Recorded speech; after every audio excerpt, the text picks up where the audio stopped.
పెళ్లి చేసుకుని ఆనందంగా వివాహ బంధంలోకి అడుగుపెట్టిన భర్తకు ఊహించని ఘటన ఎదురైంది. ముట్టుకుంటే ముక్కలు చేస్తానంటూ మొదటి రాత్రే వధువు భర్తను బెదిరించింది. తనను తాకితే 35 ముక్కలు చేస్తానని, తాను అమన్ అనే వ్యక్తికి మాత్రమే సొంతమంటూ వార్నింగ్ ఇచ్చి మరీ ఇంట్లో నుంచి వెళ్లిపోయింది. ఉత్తరప్రదేశ్ ప్రయాగ్రాజ్ లో జరిగిన ఈ ఘటన హాట్ టాపిక్ గా మారింది.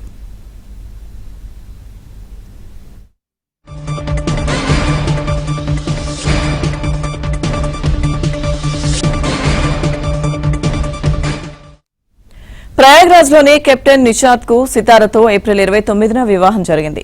అయితే తాను అమన్ అనే మరో వ్యక్తిని ప్రేమిస్తున్నట్లు సితార చెప్పడంతో నిషాద్ అవాక్కయ్యాడు. 3 ముళ్లు పడిన తర్వాత చావు కబురు చల్లగా చెప్పడంతో ఏం చేయాలో తెలియక అయోమయంలో పడిపోయాడు.